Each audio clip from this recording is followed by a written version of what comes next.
वसंत पाठ्य पुस्तक 60 में दीवानों की हस्ती कविता के प्रश्नोत्तर देखें। कवि ने अपने आने को उल्लास और जाने को आंसू बनकर बह जाना क्यों कहा है? तो यहाँ पर कवि कह रहे कि मैं जहाँ भी जाता हूँ तो वहाँ मैं अपने साथ मस्ती का आलम लेकर जाता हूँ और उस मस्ती के आलम के कारण सभी लोग बहुत बेहद प्रसन्न खुश हो जाते हैं। और जब मैं उस माहौल को उन लोगों को छोड़कर वहाँ से जाता हूँ, प्रस्थान करता हूँ, तो उस समय लोग बहुत अधिक दुखी होते हैं।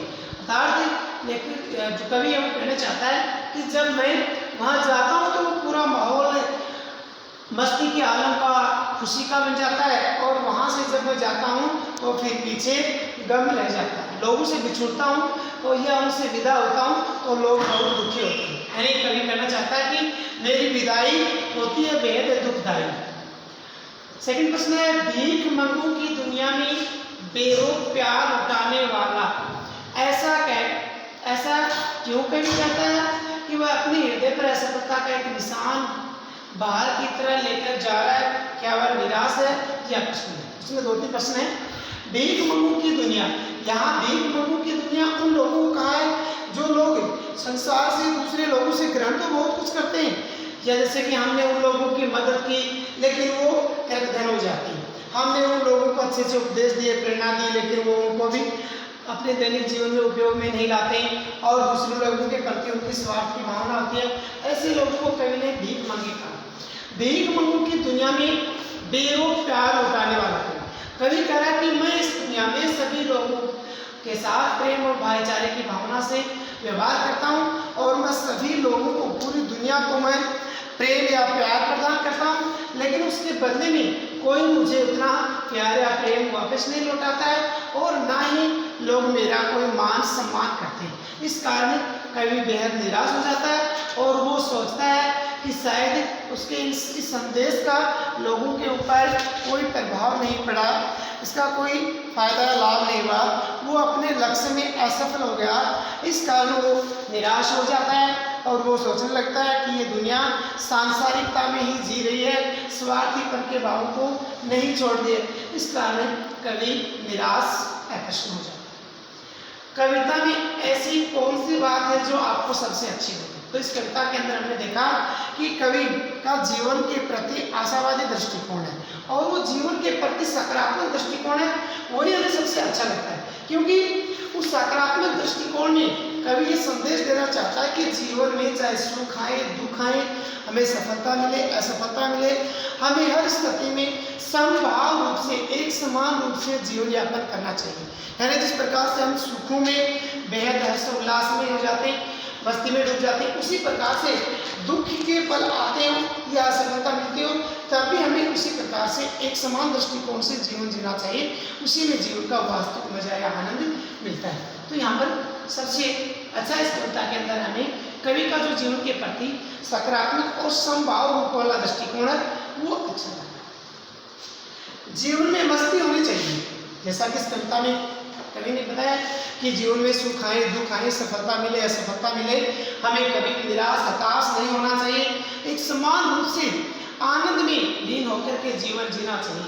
लेकिन कभी कभी वो मस्ती का भाव हानिकारक भी हो सकता है, जैसे कि यदि विद्यार्थी अपनी पढ़ाई के प्रति अधिक चिंतनशील ना हो, उसकी चिंता ना करें और मस्ती में लीन रहे, चाहे उनको परीक्षा में कितने भी अंक मिले उससे वो संतुष्ट हैं, तो इस प्रकार की जो मस्ती का भाव है वो हमारे जीवन के लिए हानिकारक हो सकता है। इस चैप्टर के कुछ अतिरिक्त प्रश्न वो देखिए। दीवानों के जीवन का क्या अस्तित्व है? उसने पूछ रहा है कि जो दीवाने होते हैं जिनका वर्णन इस कविता के अंदर किया गया, दीवानों की हस्ती कविता में, उनके जीवन की विशेषताएं क्या होती हैं?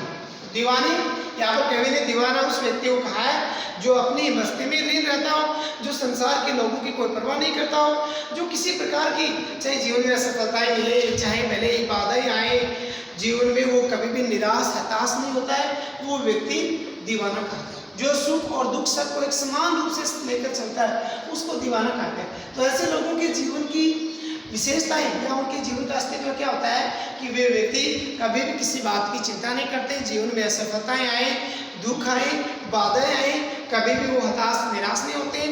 वो एक समान रूप से मस्ती के आलम में ही जीवन यापन करते हैं और ना ही वो दूसरे लोगों की किसी बात की परवाह करते हैं कि वो जो कुछ भी कर रहे हैं, जैसा भी जीवन जी रहे हैं, लोग उनके प्रति क्या प्रतिक्रिया व्यक्त करेंगे। वो तो अपने जीवन का लक्ष्य ही रखते हैं कि चाहे जीवन में किसी भी प्रकार की परिस्थितियाँ चले, हमें निरंतर आगे बढ़ते रहना है। तो इसी प्रकार की विशेषताएं दीवानों के जीवन की होती हैं। सेकंड प्रश्न, छक्कर सुख दुख के घूंटों को हम एक भाव से पिए चले। पंक्ति का भावार्थ व निहित संदेश। तो इस पंक्ति का भावार्थ यह है, कवि ये कहना चाहते हैं कि जीवन में चाहे सुख आए चाहे दुख आए, मेरे जीवन में जब दुख भी आए तो उनके दुखों के घूंटों को भी मैंने एक समान भाव से, यानी जिस प्रकार से सुख में मैंने जीवन में आनंद लिया या किसी व्यक्ति की सुख में जो स्थिति होती है, कभी कहा कि मेरी वो स्थिति दुख के पल में भी होती है, या जब हमें सफलता मिलती है तो हम बेहद प्रसन्न होते हैं। उसी प्रकार कभी कह रहा कि मेरे जीवन में असफलताएं भी आई तो भी मैं उसी प्रकार से खुश व प्रसन्नचित रहा, अर्थात मैंने सुख दुख सभी स्थिति में एक समान रूप से जीवन जिया। ये तो इसका भाव हो जाएगा। निहित संदेश क्या है?